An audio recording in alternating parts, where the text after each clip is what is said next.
C'est avec une immense fierté que je viens d'installer le nouveau commandant de la force unifiée de l'AES. La remise solennelle de l'étendard marque le démarrage des activités de la force unifiée.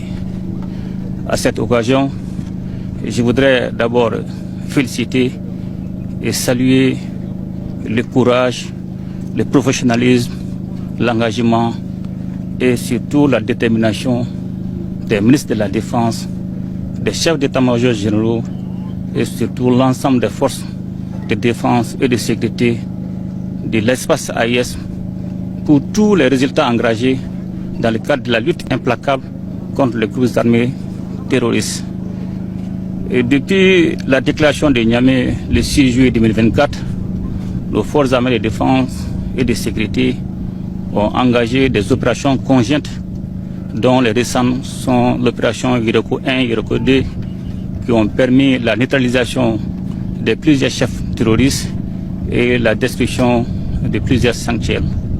Et tous ces résultats ont été obtenus grâce à une bonne planification, un partage de renseignements à temps et surtout la mutualisation des efforts.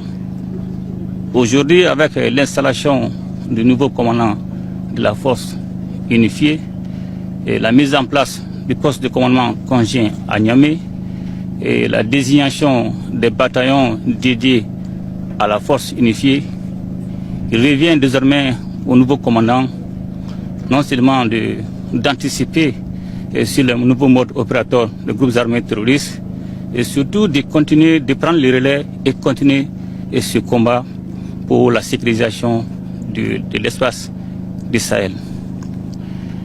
Aujourd'hui, les nouvelles menaces dont nous faisons face, ces menaces sont orientées en fonction des orientations des institutions, des sponsors étatiques pour soutenir les groupes armés terroristes.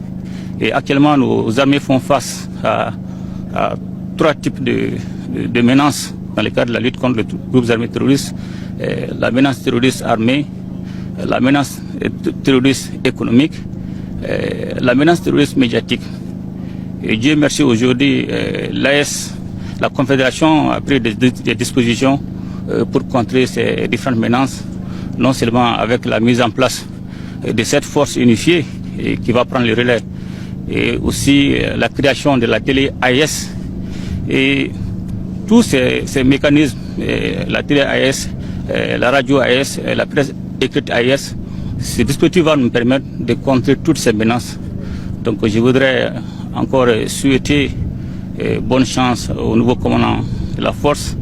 Et aujourd'hui, l'AES est une réalité irréversible dont nous devons soutenir et surtout saluer l'engagement, la résilience et surtout le courage du peuple souverain de l'AES et qui a tout le temps soutenu nos forces armées de défense et de sécurité.